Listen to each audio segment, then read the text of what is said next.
Libertação. Quando a mente de uma pessoa se torna vítima dos fenômenos discutidos no capítulo anterior, ela deve buscar a libertação. Descrevemos ali apenas os sintomas gerais de uma mente passiva. Não podemos dar uma definição detalhada de cada caso particular, porque existem variações no grau de passividade, na extensão do ataque do espírito maligno e, em consequência, na intensidade do dano causado à mente. Entretanto, é importante lembrar que tão logo percebamos qualquer dos fenômenos mencionados, devemos tomar o máximo cuidado, porque podemos ter dado lugar aos espíritos malignos, daí o ataque. É preciso buscar a libertação. A grande maioria dos cristãos desconhece o dano sofrido por sua mente. Chegam a ficar surpresos quando sabem que esta acha-se na condição de decaída. Parecem entender muita coisa, no que diz respeito à própria mente, porém, seu conhecimento é quase nulo. Não conseguem sequer avaliar a extensão do dano sofrido, é preciso que alguém lhes mostre. Por que não enxergaram isso antes? Será que essa falha não revela uma relação especial da mente com os espíritos malignos, resultando numa perda do conhecimento que deveríamos ter dela? Quem já sofreu tal dano que responda. Os ardis dos espíritos malignos. Assim que o crente abre os olhos e enxerga o estado em que se encontra, naturalmente vai buscar libertação. Devemos levar em conta, porém, que os espíritos malignos não vão permitir que os cativos se libertem sem luta. Vão empregar toda a sua força para impedir que as vítimas lhes escapem.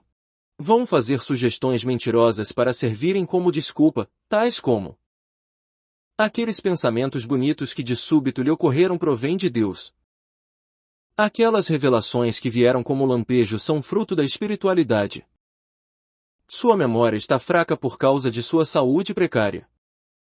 Os esquecimentos repentinos são coisa natural. Sua sensibilidade exagerada se deve ao seu temperamento. Essa memória fraca você herdou de seu pai, mãe. A insônia é resultado de doença. Você está apenas cansado. Você não consegue pensar porque trabalhou muito. Aquela imagem permanente durante a noite provém do superesgotamento de sua mente durante o dia. Os pensamentos impuros são frutos do pecado. Você já caiu. Você não consegue ouvir os outros por causa da sua própria condição e dos erros que eles cometem. Os espíritos malignos podem forjar várias outras desculpas.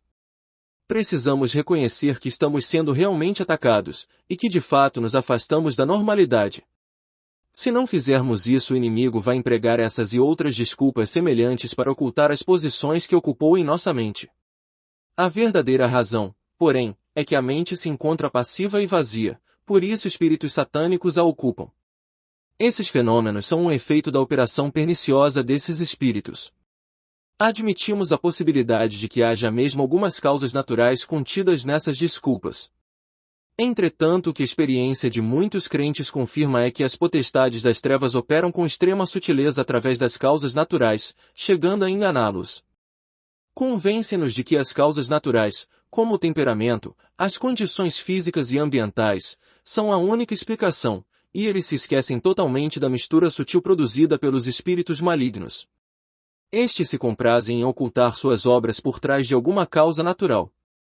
Nesse caso, podemos aplicar o seguinte teste: se a causa for natural, a pessoa voltará à normalidade logo que se eliminar esse fator natural. No entanto, se além do natural houver algo sobrenatural, a remoção daquele não produzirá recuperação. Se tivermos insônia, por exemplo, o inimigo vai apresentar como causa o trabalho demasiado e a exaustão da mente. Ouvimos isso e deixamos de trabalhar, descansando por algum tempo, sem exercitar a mente. Mesmo assim, milhares de pensamentos continuam a encher a mente e a rodear o cérebro durante o sono. Isso mostra que a doença não se deve unicamente à causa natural. Existe uma causa sobrenatural que a acompanha. Se não dedicarmos tempo para cuidar do aspecto sobrenatural, de nada adiantará a remoção do elemento natural. É da maior importância que os irmãos hoje examinem a fonte dessas desculpas. As potestades do mal enganam as pessoas com extrema habilidade, levando-as a explicar que seus ardis malignos não passam de fenômenos naturais. Levam-nas a imaginar que elas próprias estão erradas. Essas pessoas, então, de maneira inconsciente, encobrem a ação dos espíritos malignos. Por isso, devemos examinar com cuidado qualquer desculpa que nos vier à mente. Precisamos escrutinar bem todo o raciocínio. De igual modo, devemos identificar a origem de cada sintoma apresentado. Se simplesmente admitirmos como naturais causas que na verdade são sobrenaturais, vamos ceder mais terreno ao inimigo. Devemos examinar cada opinião acerca de nós mesmos, a fim de não darmos mais terreno aos espíritos malignos, antes mesmo de recuperarmos o que já perdemos anteriormente. Se alguém passou muito tempo submisso aos espíritos malignos, pode cometer o erro fatal de defender as ações perversas deles. Por isso, precisa proteger-se. Caso incorra nesse erro, estará colaborando com esses espíritos na ocultação da verdadeira causa do seu ataque. Embora esteja passando por problemas, estará ajudando os espíritos malignos a preservarem o terreno conquistado. Nessa situação, as hostes do diabo estão incitando a carne do crente a cooperar com elas. Na verdade, a carne sempre trabalha junto com o diabo. Querendo salvar as aparências, ou por qualquer outra razão, o cristão se recusa a crer que sua mente possa estar ocupada pelo diabo. Desse modo, se nega a ouvir qualquer ensino sobre Satanás e suas obras. Tal relutância em examinar a questão, com medo de perder sua experiência espiritual, dificulta muito a libertação. Ele pode retorquir de várias formas: não preciso de libertação, por que haveria eu de querer ser liberto? Já venci com Cristo. Ele já venceu Satanás, por isso não preciso me preocupar com ele, mas apenas deixá-lo entregue a Deus. Olho para Cristo. Não sei nada a respeito de Satanás. Dedico-me à pregação do Evangelho, por que haveria eu de preocupar-me com Satanás? E com muitas outras respostas desse tipo, o crente rejeita a ideia de que os espíritos malignos estejam agindo em sua vida.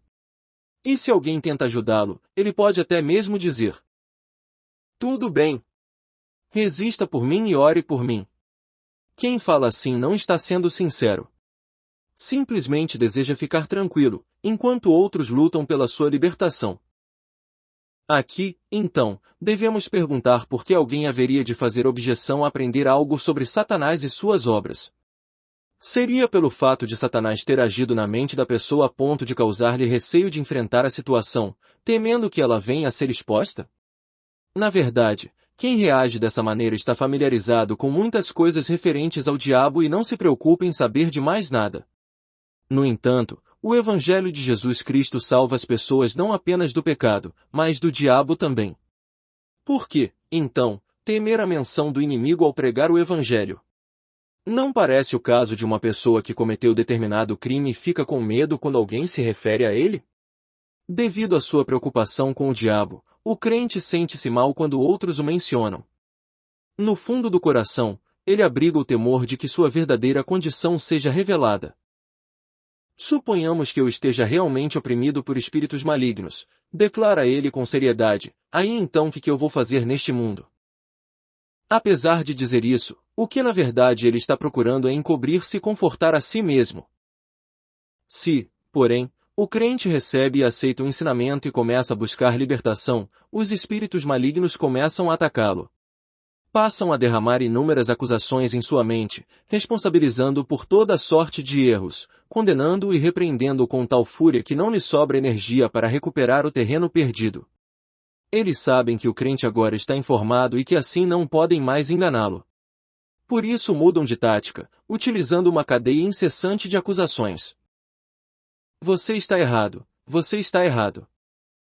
Aí o crente sente-se como se estivesse afundando num abismo de pecado, pois não enxerga socorro à vista. Entretanto, se puder reconhecer nisso uma simples mentira de Satanás, ele se levanta e resiste. Assim ele vence. A experiência ensina que logo depois que alguém descobre que perdeu o domínio da mente, e luta para reconquistá-la, passa a sofrer muito mais do que antes. Os espíritos malignos vão partir para um último ataque, tentando derrotá-lo. Vão empregar sua costumeira tática mentirosa, dizendo-lhe que ele não poderá reconquistar a liberdade, por ter se afundado demais na passividade. Ou então dirão que Deus não está disposto a conceder-lhe graça novamente, ou que será melhor não resistir. Dirão ainda que, de qualquer forma, ele não poderá receber libertação.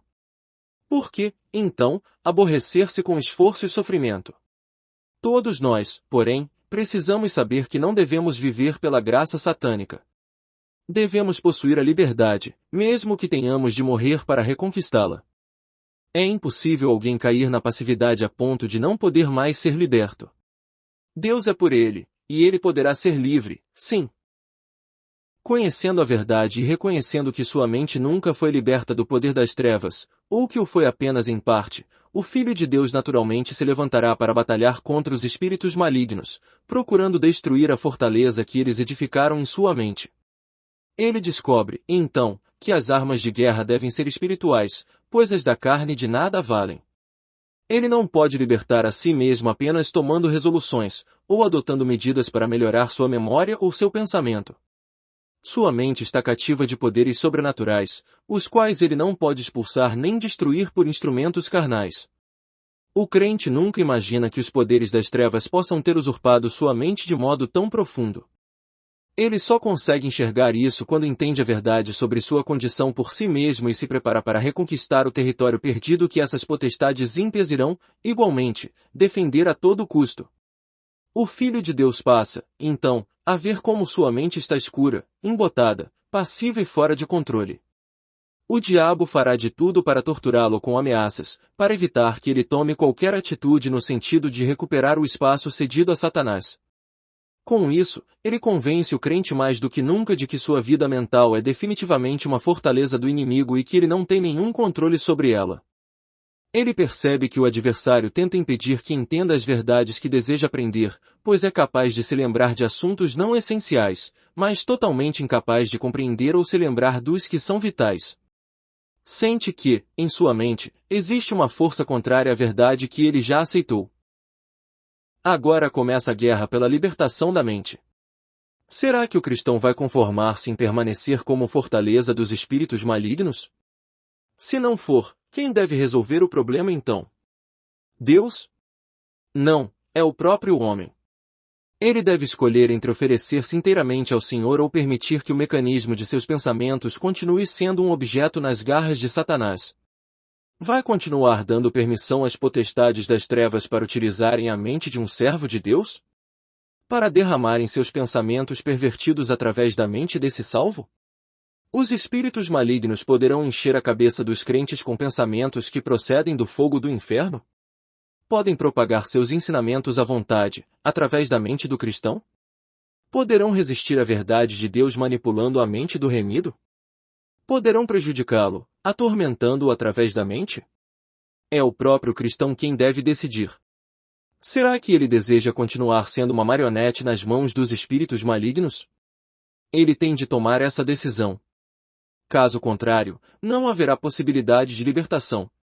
Na realidade, tomar uma decisão de ficar ao lado de Deus não significa que ele tenha vencido. Mostra apenas se ele está mesmo se opondo ao ataque do inimigo. Recuperando o terreno perdido.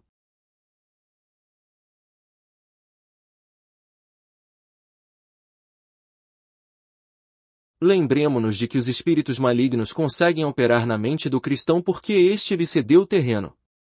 Anteriormente, havíamos agrupado o terreno perdido em 6 categorias. Vamos reduzi-las agora a 3 tipos principais. 1. A mente não renovada. 2. A aceitação das mentiras dos espíritos malignos. E 3. A passividade. O crente deve examinar cuidadosamente a si mesmo para descobrir que tipo de terreno ele cedeu aos espíritos malignos. Foi a mente não renovada? Ou a mente passiva? Ou foi a aceitação das mentiras dos espíritos malignos? Quem sabe ele cedeu os 3? De acordo com a experiência, é exatamente isso que muitos têm feito. Têm cedido os 3 tipos de terreno ao diabo e seus seguidores. Depois de identificar o ponto ou os pontos por meio dos quais ele cedeu o território aos espíritos malignos, deve partir imediatamente para a recuperação de todo o terreno perdido. Essa é sua única salvação. Visto que ele chegou ao estado em que se encontra por entregar alguma fortaleza aos espíritos malignos, só estará liberto quando reconquistar todas as fortalezas entregues. A mente não renovada deve ser renovada. A mentira aceita deve ser identificada e repudiada. A passividade deve ser transformada em ação livre. Vamos analisar uma por uma. A mente renovada.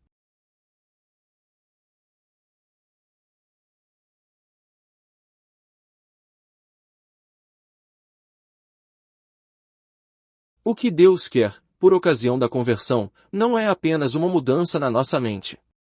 Sua vontade é que tenhamos uma mente totalmente renovada, transparente como cristal. Encontramos esse mandamento na palavra de Deus.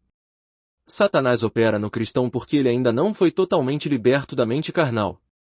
Inicialmente, ele pode ter uma mentalidade bitolada, incapaz de tolerar os outros. Ou pode ter uma mentalidade obscurecida que não consegue compreender as verdades mais profundas, ou ainda uma mentalidade tola que não dá conta de nenhuma responsabilidade importante. Depois, passa a pecados mais sérios. Isso acontece porque o pendor da carne é inimizade contra Deus, Romanos 8:7. Conhecendo o ensino de Romanos 6, muitos cristãos se acham já libertos da mente carnal. O que não lhes agrada é ter de deixar a cruz operar minuciosamente em cada área de sua vida. O considerai-vos mortos para o pecado deve ser seguido pelo não reine, portanto, o pecado em vosso corpo mortal, Romanos 6:11-12. Seguindo a mudança de mentalidade, outro fato deve ocorrer: todo pensamento deve ser levado cativo a Cristo, 2 Coríntios 10:5. A mente deve ser renovada completamente, visto que qualquer resíduo de carnalidade é inimizade contra Deus. Para termos uma mente renovada, devemos nos aproximar da cruz. Em Efésios 4, o apóstolo Paulo mostra isso com clareza. Nos versículos 17 e 18, ele afirma que a mentalidade carnal do homem encontra-se obscurecida. Em seguida, nos versículos 22 e 23, ensina como a mente pode ser renovada: vos despojeis do velho homem, que se corrompe segundo as concupiscências do engano, e vos renoveis no espírito do vosso entendimento. Sabemos que o nosso velho homem já foi crucificado com o Senhor, Romanos 6:6. Agora ele nos exorta a nos despojar, para que nossa mente possa ser renovada. Isso revela que a cruz é o instrumento de renovação.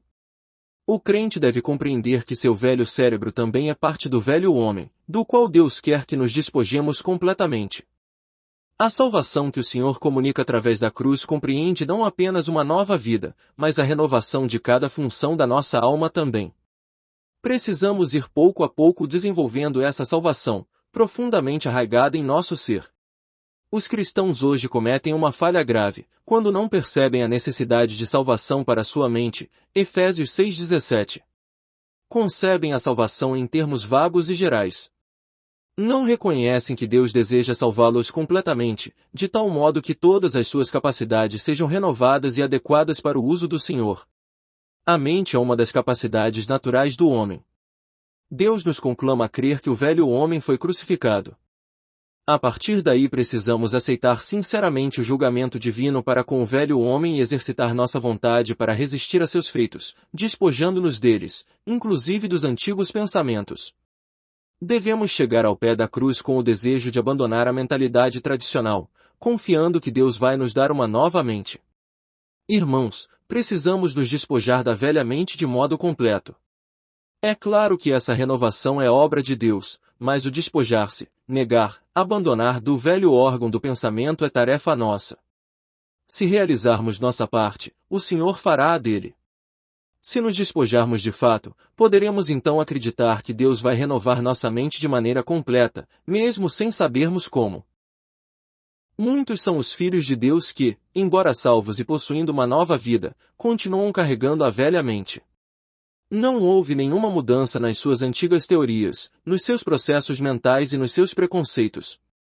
Essas pessoas apenas receberam um invólucro de cristão. Usam seu velho cérebro para pesquisar, aceitar e propagar a verdade espiritual. Não é de admirar que estejam frequentemente caindo em erros ou que precipitem conflitos intermináveis na igreja. Da mesma maneira que Deus não está satisfeito com aquele que realiza a obra do Senhor em sua própria força, Ele está insatisfeito com aquele que usa a mente natural para apreender a verdade divina. A mente não renovada acha-se espiritualmente morta. Por isso, tudo o que dela procede está morto também. Muitos podem orgulhar-se dos seus profundos conhecimentos da Bíblia e da excelência de suas doutrinas teológicas, mas aqueles que possuem discernimento espiritual têm consciência de que tudo isso está morto. Por reconhecer que nossa mente está envelhecida, naturalmente passamos a ter o propósito de nos despojar dela pela cruz. Para isso, devemos negar dia após dia todos os pensamentos carnais. De outro modo, será impossível experimentarmos a renovação.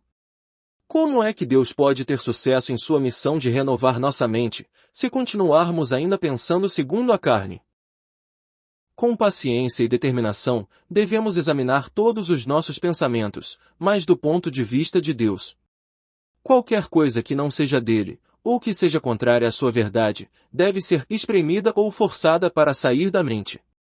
Devemos igualmente rejeitar o simples conhecimento intelectual da verdade. Paulo revela que a mente não renovada está cheia de argumentos e imaginações altivas, 2 Coríntios 10:5. Essas coisas nos impedem de chegar ao verdadeiro conhecimento de Deus. Devemos trazer todos esses pensamentos cativos à obediência de Cristo. O apóstolo diz todo pensamento. Assim, não podemos deixar se submeter nenhum deles sequer a esse processo. Não descansemos enquanto não levarmos cada pensamento à sujeição a Cristo. Examinando nosso pensamento, iremos verificar, 1. Se ele vem da nossa mente velha, 2. Se emana do terreno cedido, 3. Se vai oferecer mais terreno aos espíritos malignos, ou, 4. Se brota de uma mente normal e renovada. Devemos nos perguntar por que ele está confuso, cheio de preconceitos, rebelde ou irritado. Por que se opõe a determinada verdade antes mesmo de examiná-la? Por que é contra alguns cristãos dos quais apenas ouviu falar, e se tem base suficiente para opor-se dessa maneira? Ou se os detesta simplesmente por ter uma mente natural? Durante esse processo, devemos examinar todo o pensamento e tudo aquilo que provém da nossa imaginação, a fim de detectar quais são os que brotam do velho homem, rejeitando-os imediatamente. Para quem vive de forma leviana, tal exercício, sem dúvida, parece insuportável. Dirigida pelas potestades das trevas, a mente dessas pessoas está solta e desenfreada. No entanto, não podemos perder de vista que se trata de uma guerra. Se não lutarmos, como poderemos retomar a fortaleza do adversário que se acha instalada em nossa mente? O inimigo é uma realidade inconteste, desse modo, não temos outra coisa a fazer senão exercer contínua vigilância.